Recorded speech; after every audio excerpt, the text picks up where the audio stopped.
Hello, everyone. Welcome back to Women Empowering Women. We are on episode 4, and we are here tonight to talk about trauma bonds. Hello, everyone. Welcome in. We are also live on TikTok, so I'm just welcoming everyone in as they're coming in. Welcome in, guys. All right, so I am going to start off with the meaning of trauma bonds. A lot of people don't know that trauma bonds actually exist. Sometimes they're involved in them and they don't even realize that it is a trauma bond.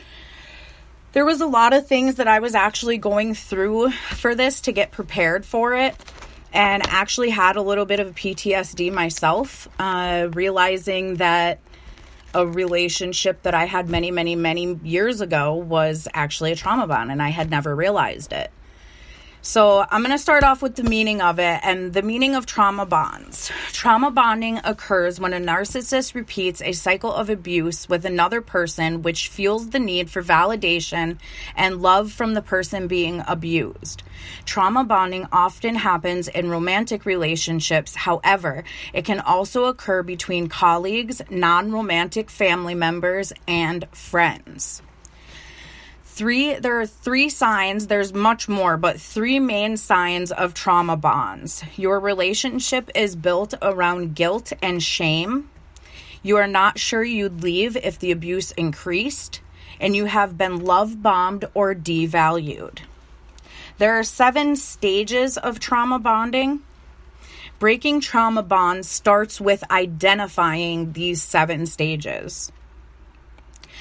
Gaslighting, love bombing, emotional addiction, criticism, loss of self, loss of trust, dependency, and resigning control.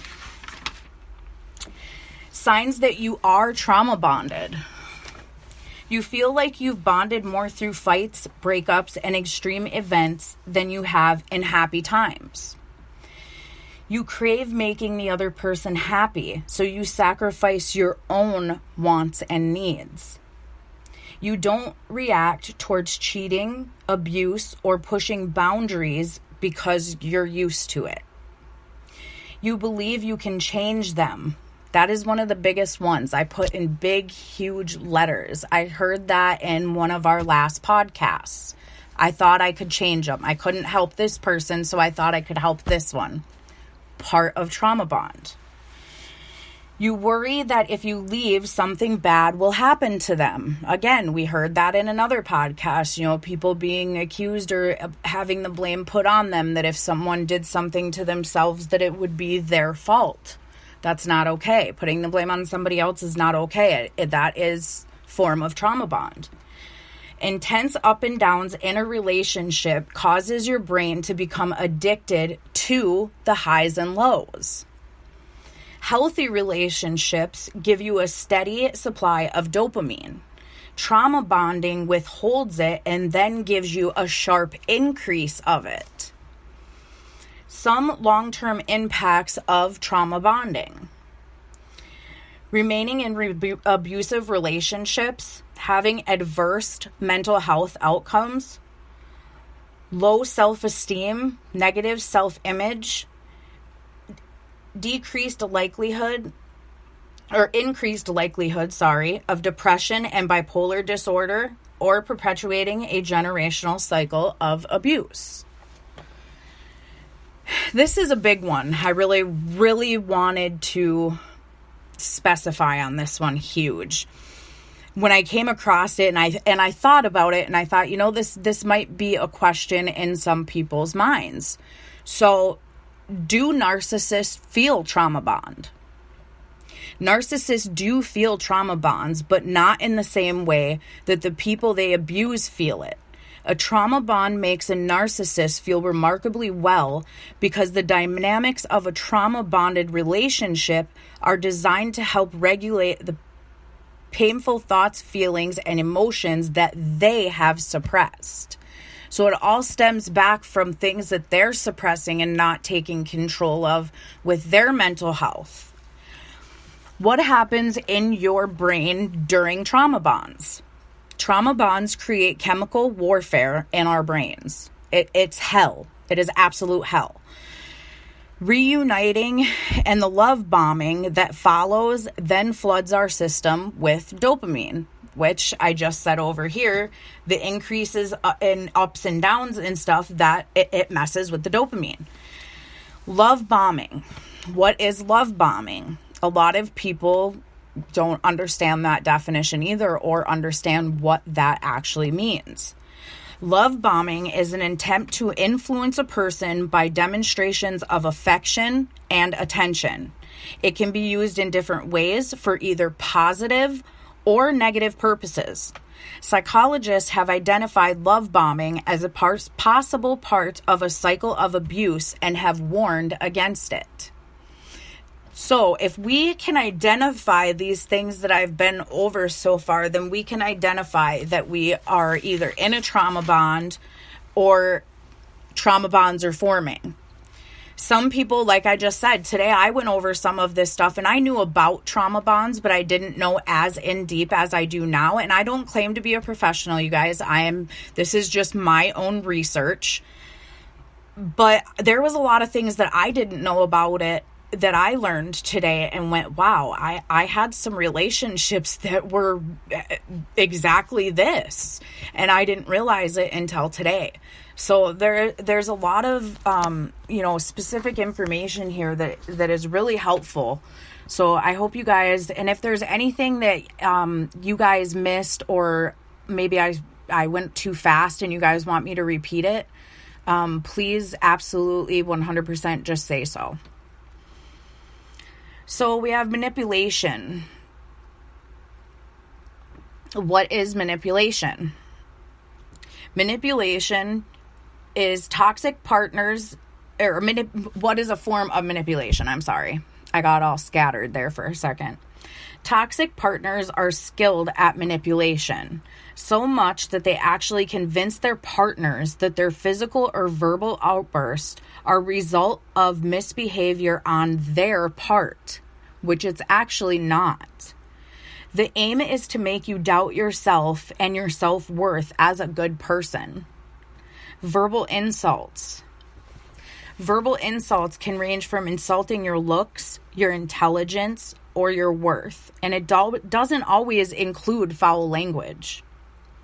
The main purpose of verbal insults is to wear down your self-esteem so that you're compliant and reliant on your partner and no one else.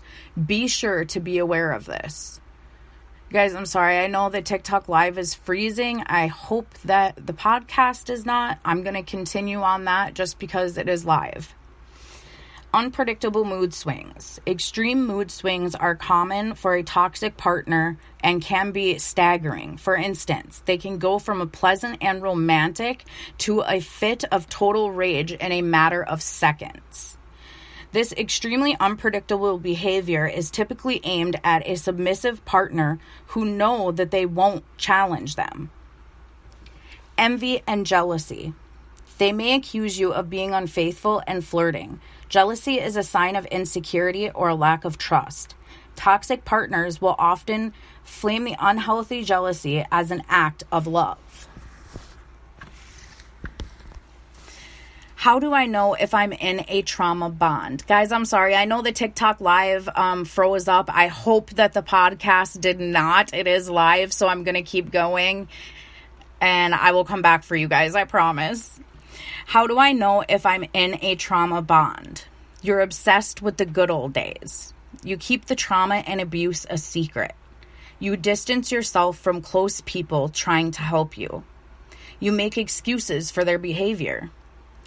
You know that you can't please them no matter what, but you still try. The abuser manipulates you into doubting your perception of sense of self.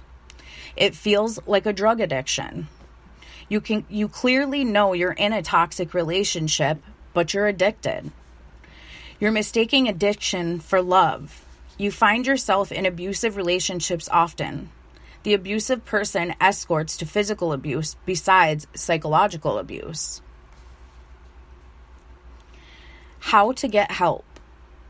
Hello, everybody.